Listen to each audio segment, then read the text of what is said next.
All right, so while we're waiting for people to show up, here's a few news articles. This one just came out. The Office of National Intelligence has declared that they are not going to brief Congress anymore on foreign election interference. And I think this comes very clearly because Trump got very upset when they did it before. And there'll be more about this later after the technical lecture. But Trump has very strong feelings that nobody's allowed to talk about Russia, and it is traitorous of him, of anybody in his administration who does. So I guess they're just not going to talk about it to Congress anymore. And we'll see if they can get away with that. Congress has some ways to punch back against that. But the politicization and censoring of government agencies is accelerating very rapidly. This is the University of Illinois, my alma mater, and they have the best COVID testing operation in the US, which sounds like it. They've developed a saliva test that gives you the answer quickly, and they make everybody do it twice a week, and they handle it all right on campus. And they do like 20% of all the tests in the state of Illinois and 1.5% of all the tests in the nation. So they sounds like it's about the only place where they actually have it under control. And since they do the testing so often, they make people quarantine while they wait for the test results, and they can actually do follow-up tracing and such. It sounds like the other nations that actually got this under control by, you know, actually doing something about it in a logical way. So it's nice.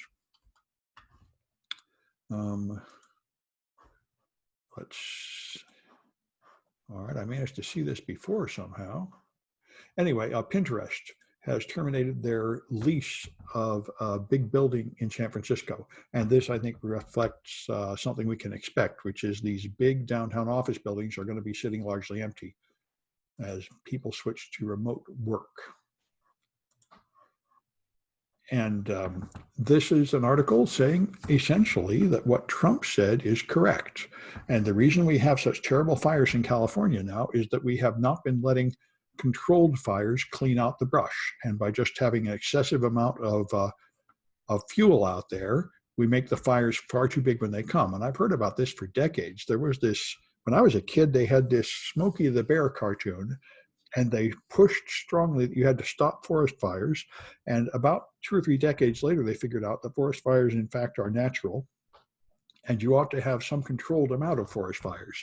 You set fire to parts of it under control at times of year when the ground is kind of damp and the fire won't go too far, and you clean up the stuff. If you actually prevent all forest fires for a few decades, then you have too much dry wood to burn. Anyway, so this is another example of the outrageous politicization of American government agencies. The FDA is another agency that's abundantly clear. Two executives of the FDA just got pushed out. Trump has been ordering the FDA to approve things so he can brag about having a cure for COVID. And he forced them to approve chloroxychloroquine, whatever that stuff was. And now he forced them to approve blood plasma without it being demonstrated to work.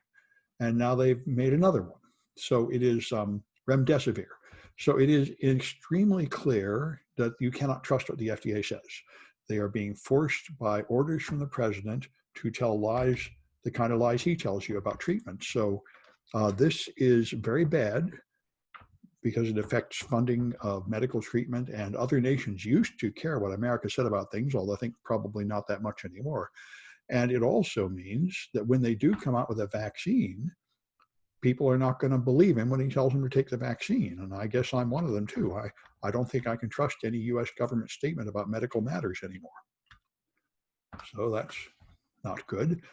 So Joe Biden has a cybersecurity expert who's on Twitter, and they're being harassed, of course, because anybody supporting Biden becomes a target of the far right.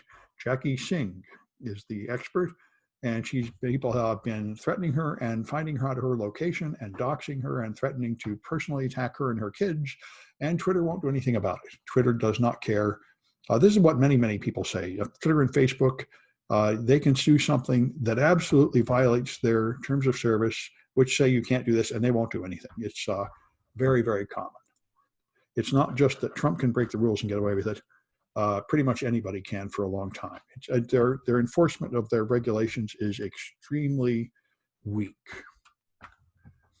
The Trump campaign failed to buy obvious domains. They failed to buy keepamericagreat.com, so Biden snapped it up and put up a page critical of Trump. And there's another one that some other anti-Trump group bought, so that's kind of fun. Anyway, this is called cyber squatting, when you buy a domain name that someone else probably wants. And then one common thing people do is just sit on them and expect a high price to get them. But the other thing you can do is put up an opposition site there, which is what the Biden campaign's been doing. So here's something I heard rumors of months ago, of course, but now it's apparently been proven. First one in the United States, coronavirus reinfection.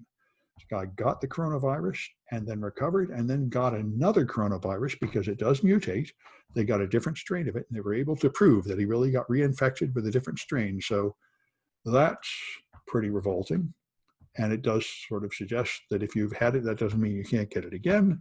And I guess that means if you get a vaccine, it might not protect you very long, which is true of the flu vaccine. The flu vaccine only protects you for one season and only about half the time. And then you need another shot next season. So this thing will be hard to stop if we ever actually decide to pay any attention to it and make any real effort to stop it. So Facebook, I'll talk more about this later, but as I'm sure everybody knows, this 17-year-old went to this town in Wisconsin and shot 2 people. I think shot 3 people, killed 2 of them. And that was from a Facebook group, a militia group on Facebook saying, we need to go take our guns to this town and start shooting the protesters. And so there's a bunch of them.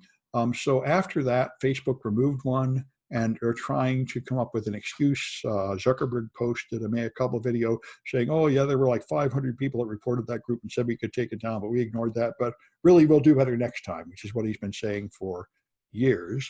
And now they removed 4 of those groups, but these guys immediately found a whole lot more. The 3%ers, there's just a ton of these right-wing armed groups that want to go shoot people that are protesting. So Facebook is as they always have, they're doing a very, very weak attempt to stop them. All right, and there's this network of cameras monitoring San Francisco, donated by an executive from the Ripple cyber cryptocurrency company. And now it has come out that the police have gotten access to the camera network several times, or at least they've asked for it. It's not clear whether they got it. He originally expanded this thing claiming he wouldn't hand over access to the police, but now some emails have leaked showing it certainly looks like they have been handing over the information to the police, who will then use it to, the original plan was to catch people that break into cars, but they appear to be using it to catch people who are protesting. Anyway, so it's a thing to know. The same thing happened to Google with these doorbells with a camera on them. They pushed them out everywhere and said you should give the data to the police. And then it turned out that an enormous number of people did not want to give the data to the police. And what Google had hoped would be a positive reason to buy them turned out to be kind of a scandal. And you know, it's as we'll talk about in the second half of the lecture today, the role of the police is quite a problematic issue in America. Yeah, joining the botnet willingly. Well, that's true. And you know, if you really believed that the police were doing good and protecting you, then you might be happy to join a botnet to have law and order and such. And I think that might be the way people feel in red states, but they don't feel that way in blue states very much. Anyway, so the NBA, as I'm sure you know, the basketball players have went on strike and refused to play in response to the latest shooting and other trouble about a black person and all the protest against it. And now they're talking about turning the arenas into voting centers, which I think is a great idea, because Republicans have been blocking voting, removing the mailboxes, removing the voting boxes. And I don't know if they can do this. I think they could only do it by working with the states, but this seems like a wonderful idea. If they can donate some place to use for more voting centers, I don't know if it'll be possible, but maybe. It certainly would be nice to have more voting centers, since they're going to totally block all other forms of voting, it seems. Anyway, so these guys ran an election disinformation simulation game, and they report on it, and they say that these things are getting pretty common. They're tabletop exercises where people pretend to be government executives and other executives, and here they gamed out what's coming up in the election and what would happen if there were various attempts to meddle with the election and prevent voting, and then if Trump refused to leave, what would you do about it? And of course, they found that those would lead to a big mess. And anyway, it's we're going to live through the real one.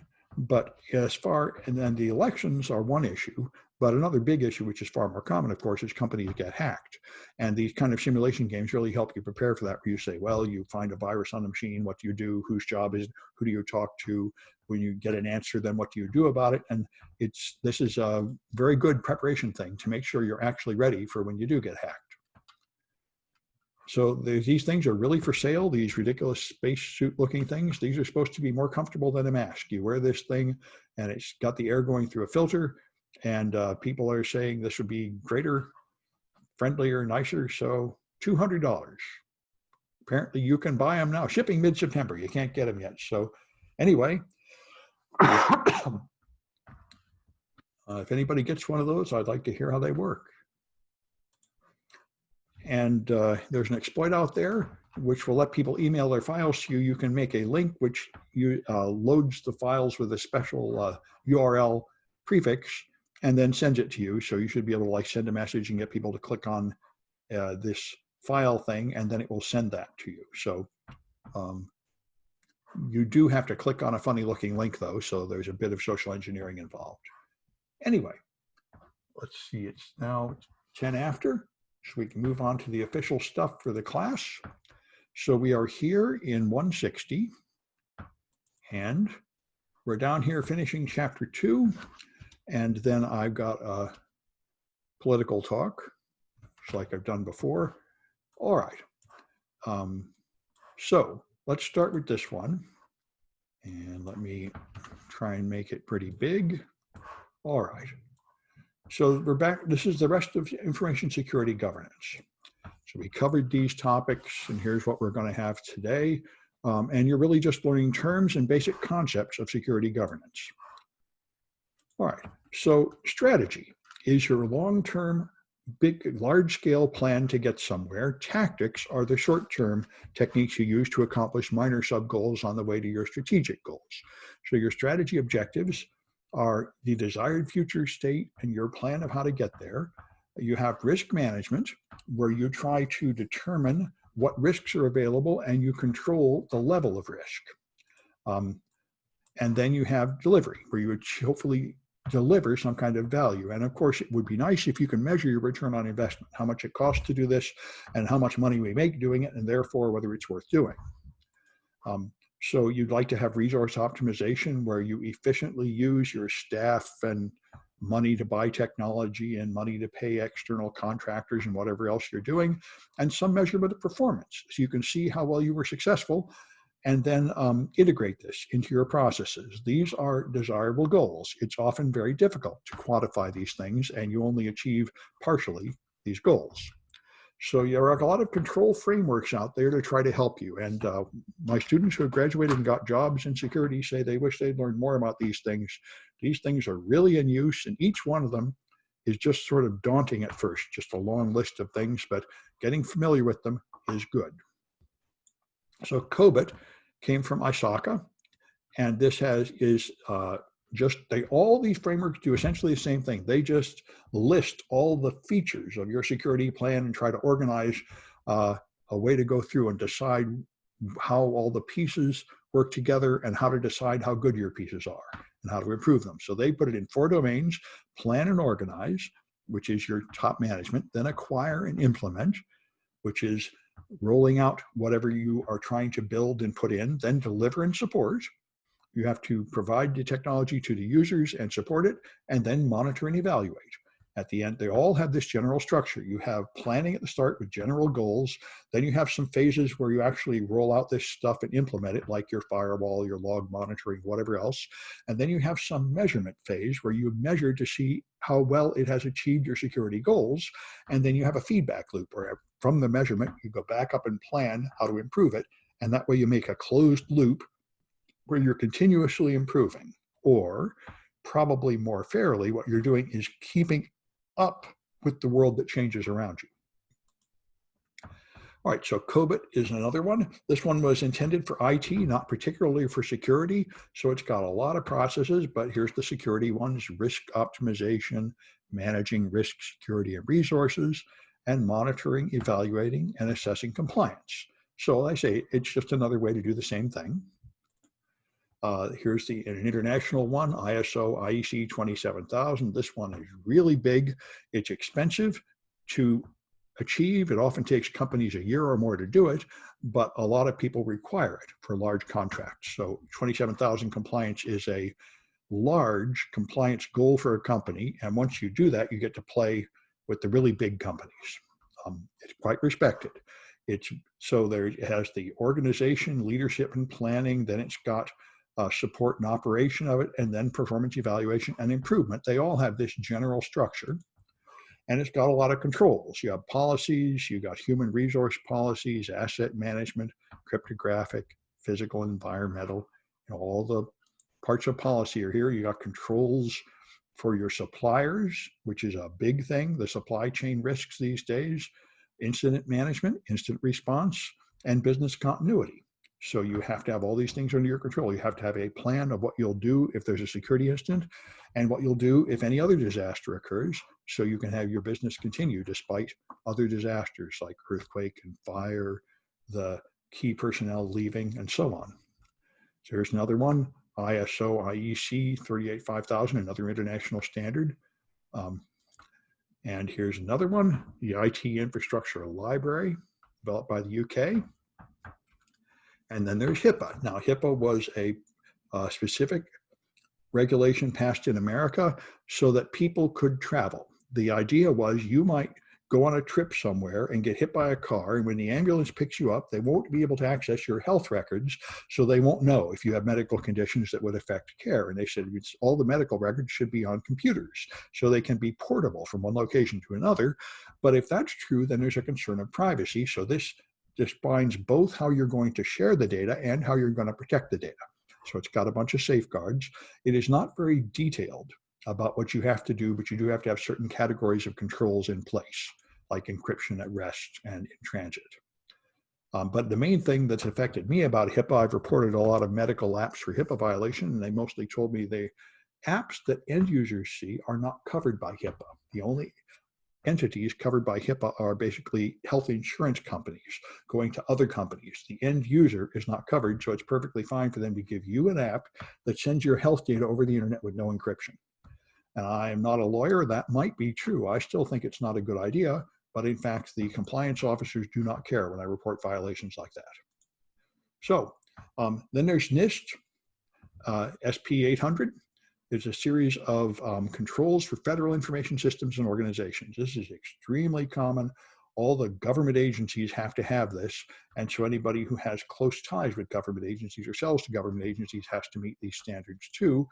There's a lot of standards, and they cover everything you would expect them to control: access control, training of your staff, auditing, security assessment, configuration management, identification and authorization, and again, incident response and maintenance, protecting your media, your tapes and stored data, dealing with environmental protection, your supply chain, services acquisition, and all these categories have to be covered. So then you got the NIST cybersecurity framework, which is another one similar to ISO. And they all have this general story. You assess the risks, you enact controls to limit the risk, and then you have a measurement to see how well you have achieved that. So here says the framework core, and then the framework implementation, and then a profile. Things you'll find in the NIST CSF. And then there's the CSC, critical security controls, which came from SANS, the company that has these very expensive but considered very good training programs. And so here's the 20 critical security controls. So an inventory of devices and software, that right there is enough to stop a lot of companies. If you just ask them, where is the important data? How many copies of it are there? And where is it? that is enough to stop them dead. And of course, that is an important question to answer if you're going to have any control over it. Secure configuration, continuous vulnerability assessment, email and browser malware defenses, limiting your network ports with firewalls and router access control lists and the like, some way to recover data if it's lost, your configurations for all your devices, your boundary defenses, wireless controls, account monitoring. This is another thing, of course. You need to monitor who's creating accounts, who's making administrator accounts, what they're doing. You have to have some audit of these things. And then training, application security, incident response, and pen tests and red teams. These are all part of the SANS critical controls.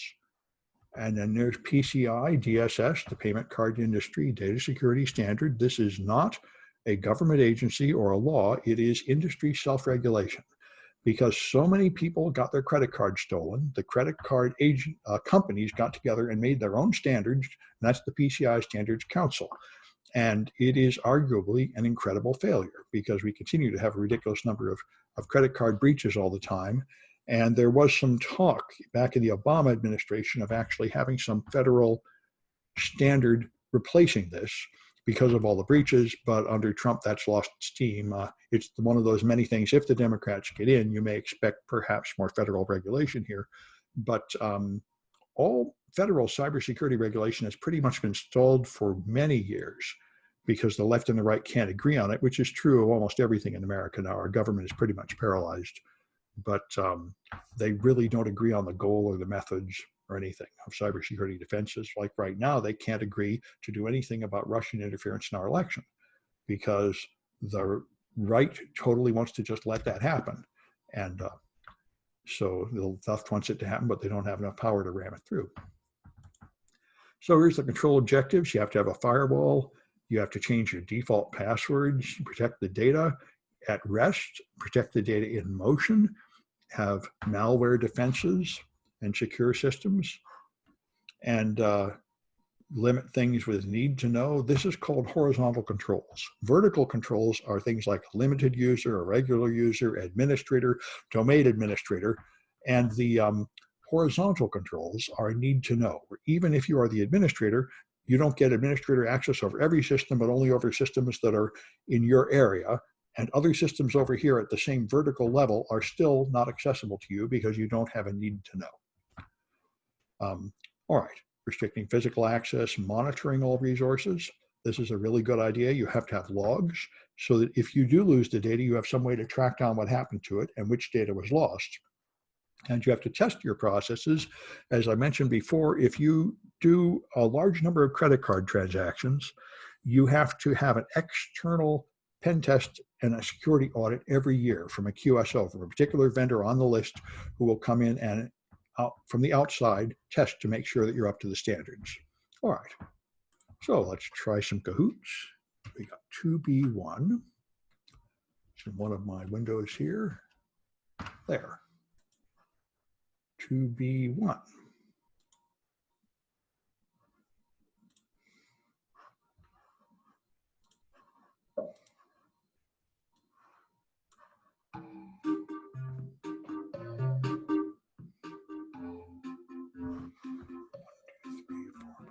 We got 7 people.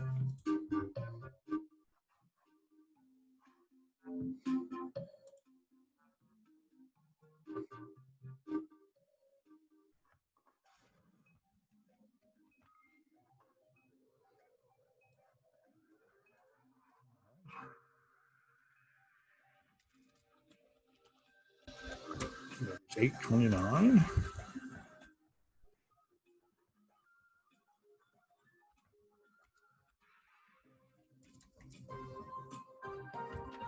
All right, that looks pretty good. I'll give it a few seconds, but be surprised if we get a 7th.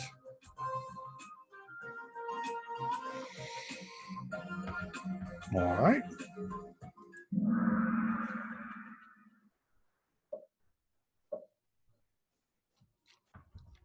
So, which framework came from ISACA?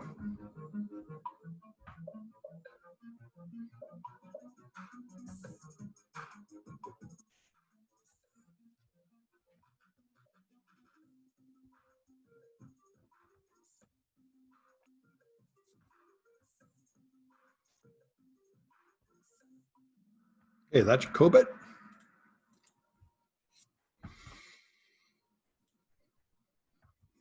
All right, which framework is required on all US government systems?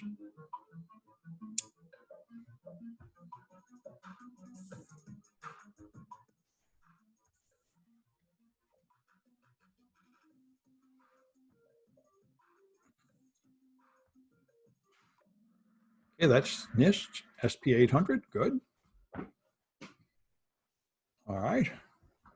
Which framework is based on the SANS controls?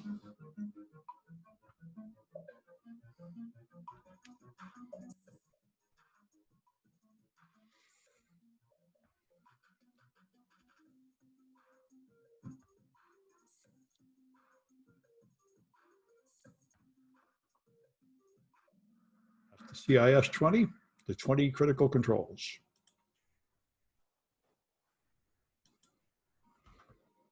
All right, which framework came from the UK?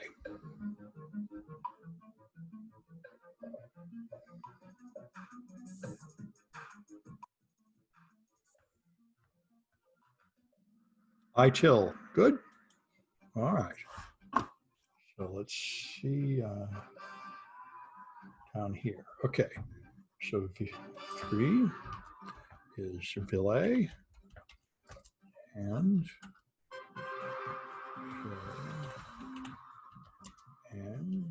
JD. Okay, I got those names. All right.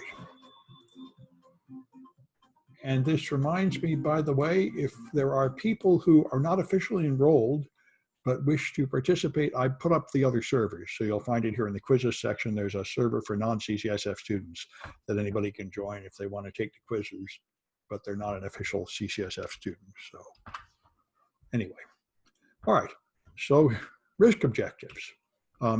It's hard to quantify risk mathematically, numerically. Often you just have low, medium, high, but you do what you can. And so you plan your strategy. One common thing you do is risk assessments and threat assessments. So a risk assessment is determining how much you expect to lose from a bad thing, and a threat assessment is just a list of things to worry about, bad things that might happen without necessarily or without particularly specifying how much harm it will do to you. All right, so there's a lot of other inputs that come in, your controls, your skills, your risk ledger, which is your record of risks, and we'll talk about these. Many, many things come in to this process. So the risk assessment is trying to determine how much risk you have from various bad things that could happen. Sometimes people just do it in a pro forma way to meet a compliance goal. Threat assessment tries to list who might attack you and why would they attack you and how would they probably attack you. So, or what things might go wrong. Policy is, of course, all your rules of your company. So you've got policies might vary in how broad they are, how strict, how well they define who's accountable to do things and what the consequences are of failure. You might have compliance standards with external agencies, and some period of review here is, of course, necessary to keep up with your changes. And then there's standards. Standards are just where we have decided to use this antivirus product, this firewall product, and so on. So you have, you often get recommendations from security groups like NIST or something, and you choose standards for your company. Guidelines are another thing where you have a guidance on how to adhere with the policy, not as strict as standards, but to help guide you along.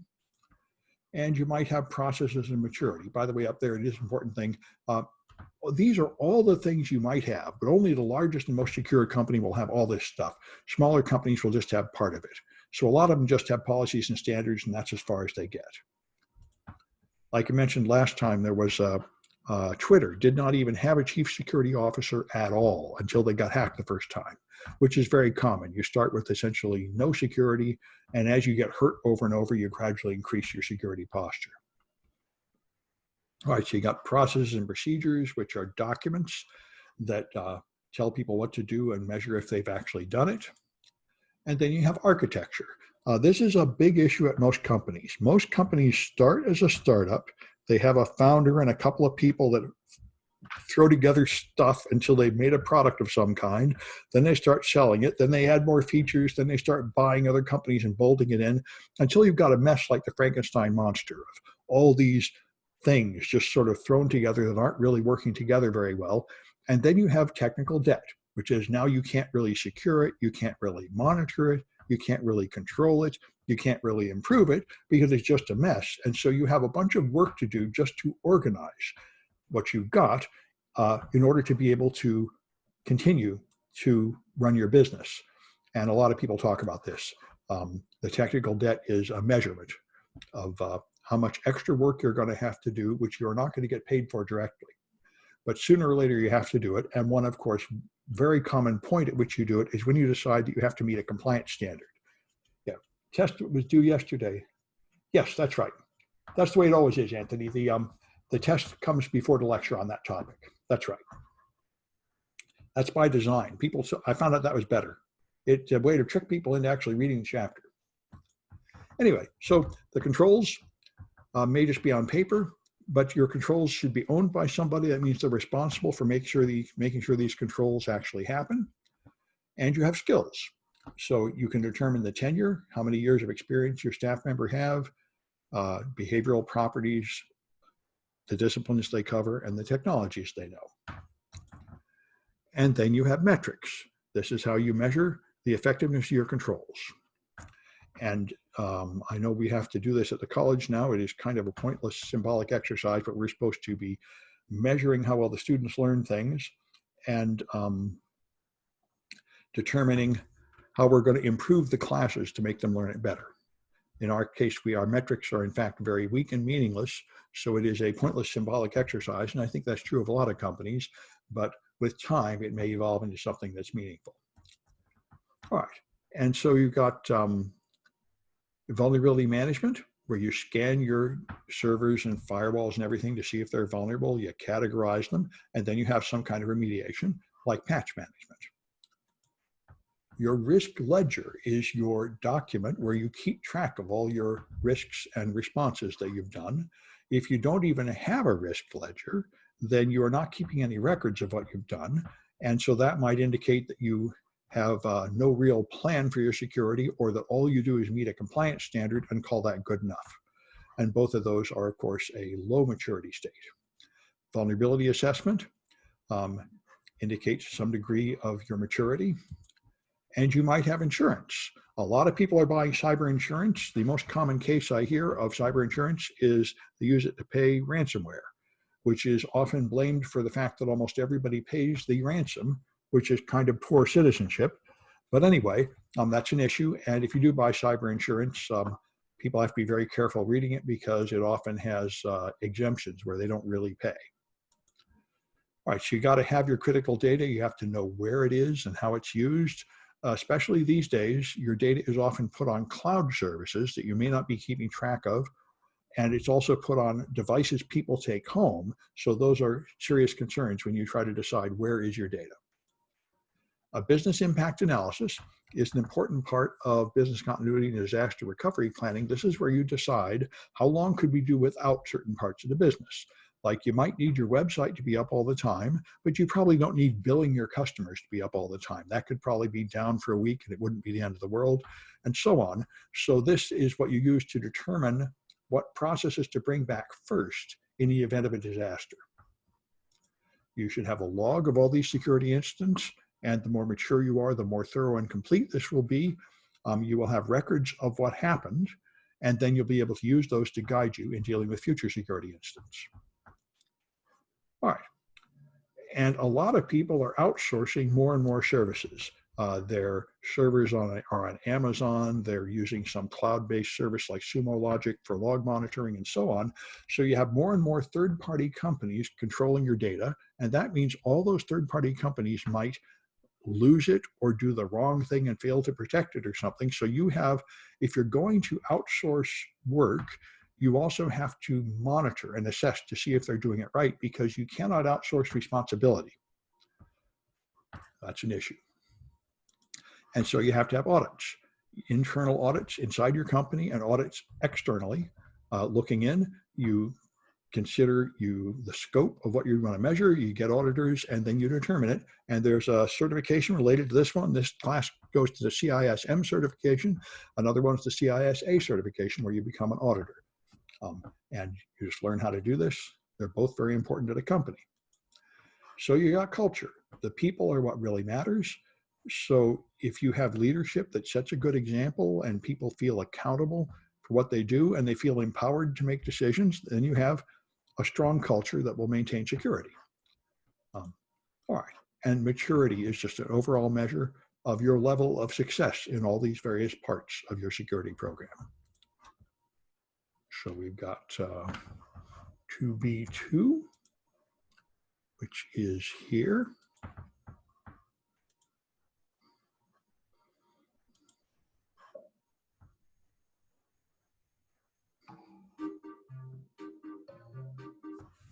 All right.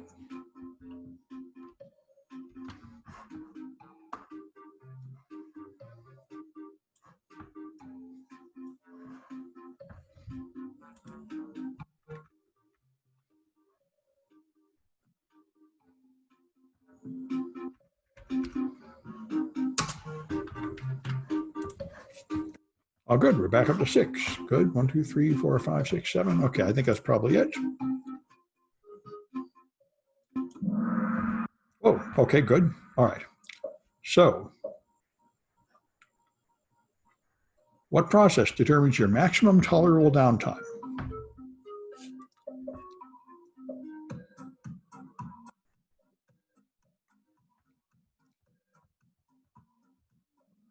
Okay, that's your business impact analysis. Good.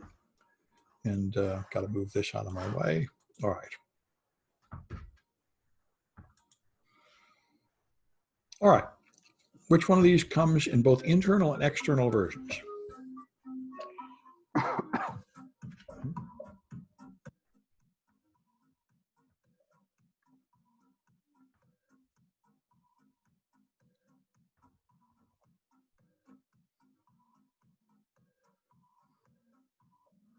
All right, and those are audits.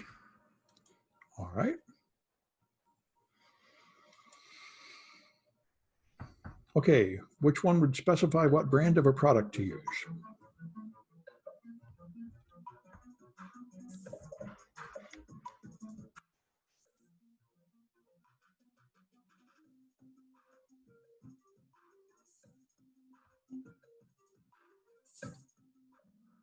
All right, and those are standards.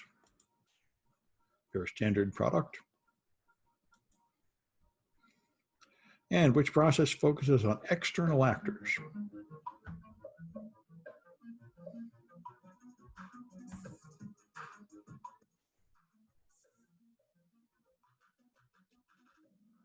That's your threat assessment. Those are threat actors, bad people outside that might attack you.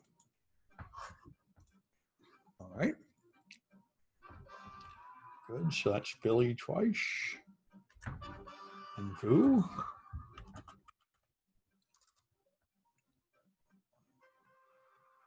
Trying twice, good. All right.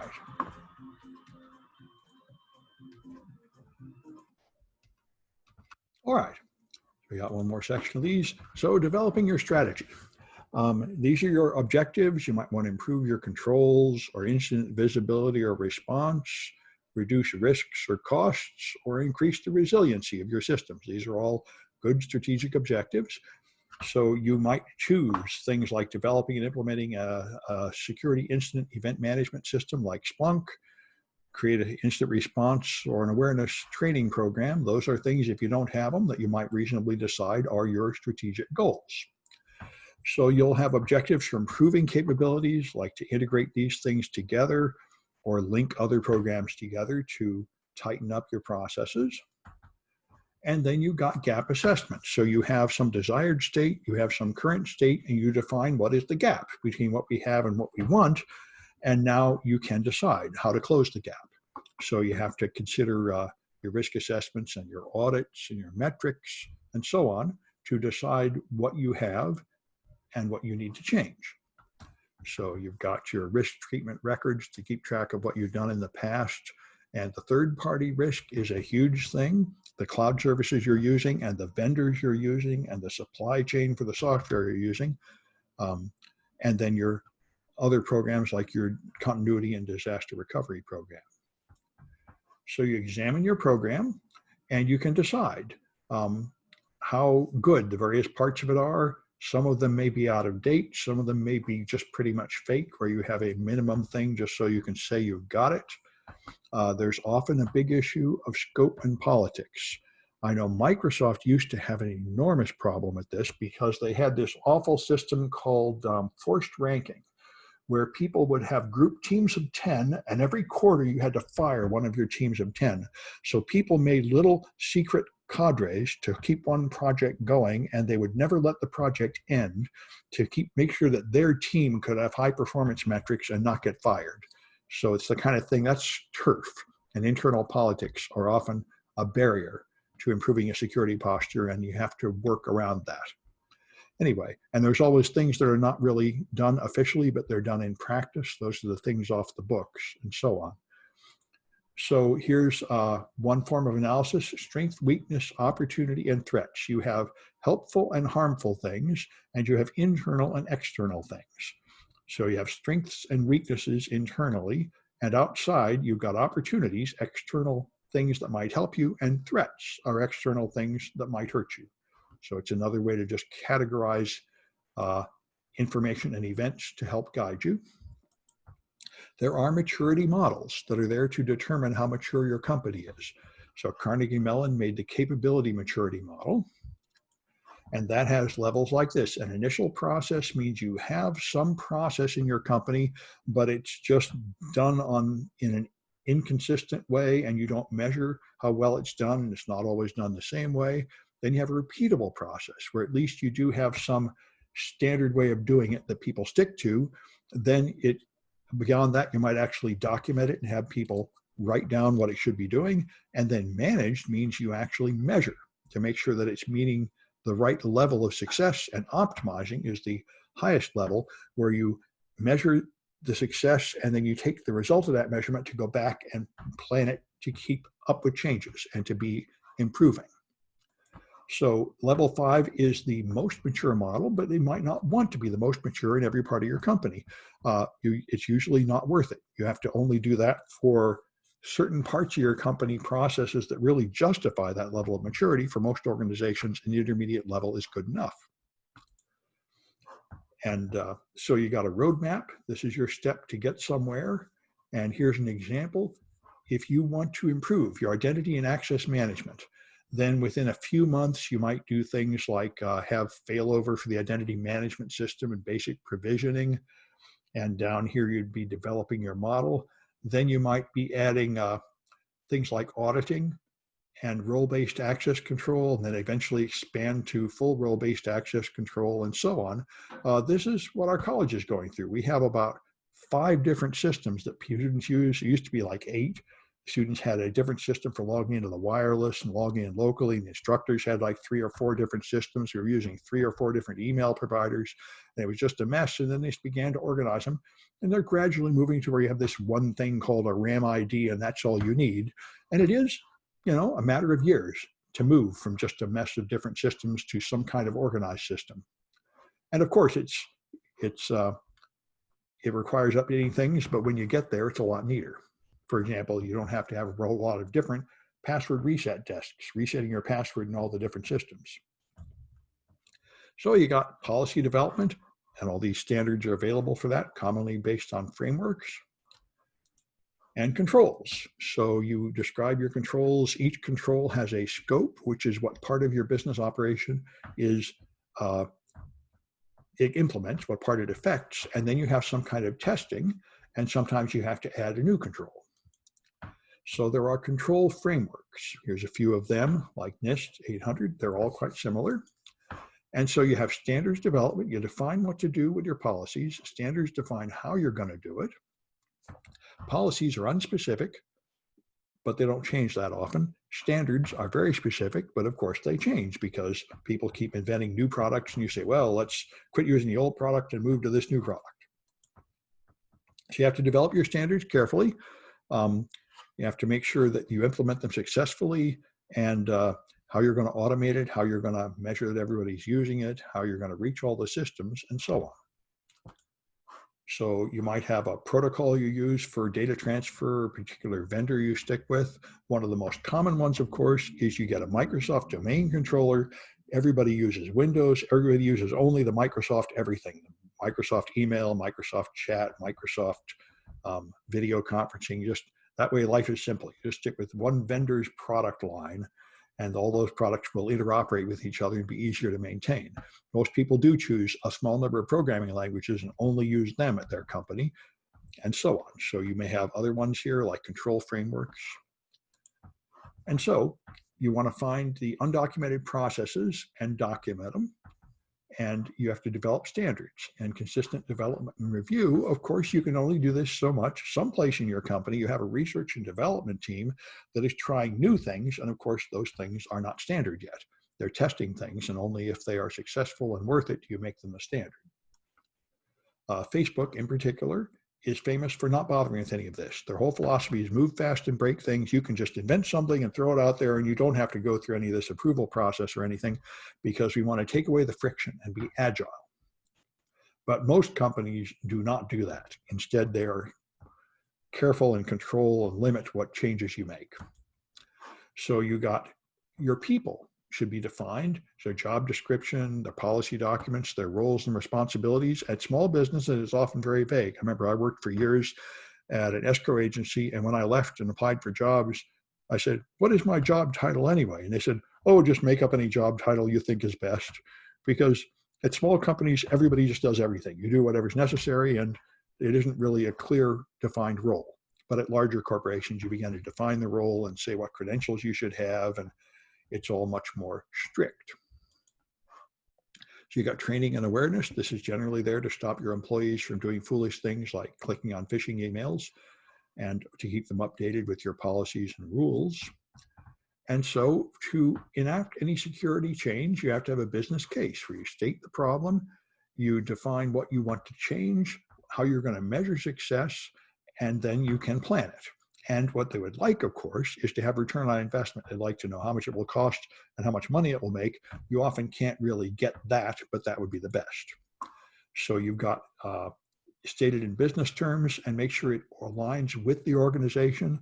This is one of the most common mistakes of enthusiastic security junior staff, is that they read something in an article or in a class and then say, let's implement this thing, and they don't really have a way to make sure that it fits in with the organization. So they're yelling and screaming and trying to enforce something like two-factor authentication or something without realizing that there are reasons why that's hard to do. And you can't just demand it from the bottom. You have to fit in with the business culture and their other processes. So you have communications and reporting. You've got boards of directors meetings, of course, periodically at the top, steering committees and awareness and advisories, metrics and security incidents, and all these things cause security information to flow around inside the company. So upper management is typically non-technical and worried about other things. They often do not understand what they should worry about. They go to RSA and see scary talks and then worry about that. They have vendors come to them with some product and they think they have to buy it. So it is the best security staff guides management without scaring them unnecessarily, but helping them make the right decisions to protect their company. So, and then there's, of course, a normalcy bias. Whatever is going on now, people think it's probably okay. And it's very hard to motivate them to put a lot of work in to prevent something that hasn't hurt them yet. That's why a lot of sort of jaded, experienced professionals have told me, don't even argue with anybody until they've been hacked. They won't put any money into anything until they've been hurt. That's not always true, but it's true pretty often. And so you got your strategy can change. There's, of course, a resistance to change. People want to stick with what works. There's your culture, which varies a lot. People might be willing to change, willing to talk about things. They might trust one another, so people can try something and talk to their boss. Or it might be a culture where everybody just has to try to hide what they're doing and avoid punishment, and that makes it very hard. So you've got all these considerations. You might have legal and regulatory obligations that limit what you can do. Your company has a risk appetite. Some companies are risk averse. They just don't want to change anything. Banks are the most extreme here. They don't, very hard to get them to change anything because they just want to keep the risk very small. They want to just always stick with the standard normal way of doing everything because they don't want to take any chance of failure. And that's fine if you just want to keep everything stable, but if you want to be competitive and have the newest, most exciting product, you can't be that way. And that's why Facebook has exactly the opposite. Tons of risk, no real worry about hurting things. The most important thing is to push out new features really fast. All right, and so you've got inertia. You have to make sure that you give people time to learn your new system and motivate them to care about your new thing. This is the thing I think this gets me to a lot of websites. I go there, I try to do something normal like read my email, and they have moved everything, especially Microsoft. Every new version, they take away everything I need and hide it somewhere, and I really don't know why. It would have been just fine to leave it the way it was for most of their users. So it's a common problem that you have some reason to change things, but a lot of the people just don't see your reason to change things.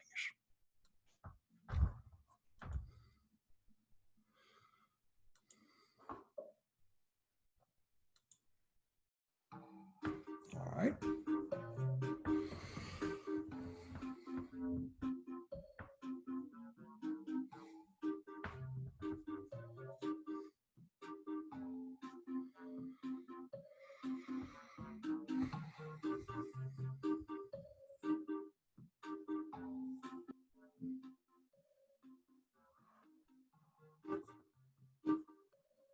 I see a chat message. I can answer that while this is happening.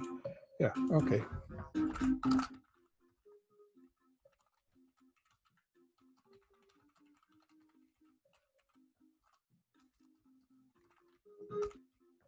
All right, good.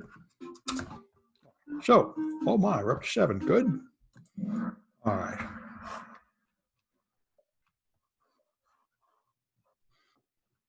All right, so what process finds the difference between the current state and your desired state?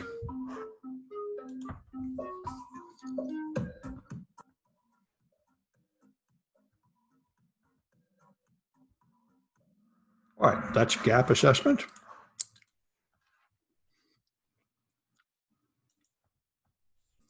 All right, and what's unspecific but long-lasting?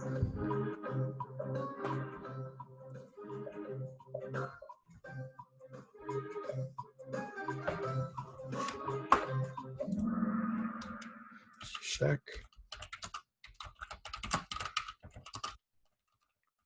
All right, and that is your policy. Yep. All right. Okay, what's the highest level of maturity?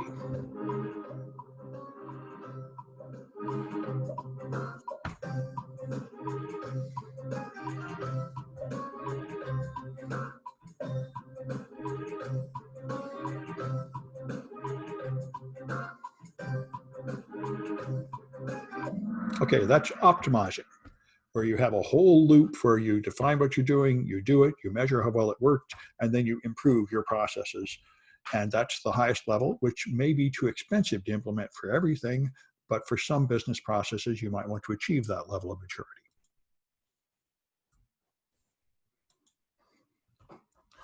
All right, what's an important defense against phishing?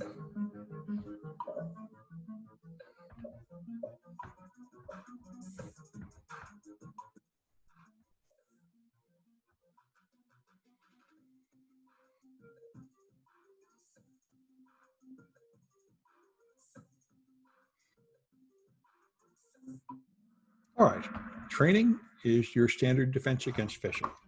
So let me record the winners, which is Jay. Okay, he's won twice, or she, and Boo has won twice. And Toast will have to tell me who they are if they want their points. Okay, I see. Good. All right. So I've got your name. All right. So I'm going to stop the recording, and we'll take about a 10-minute break while I process and post this one.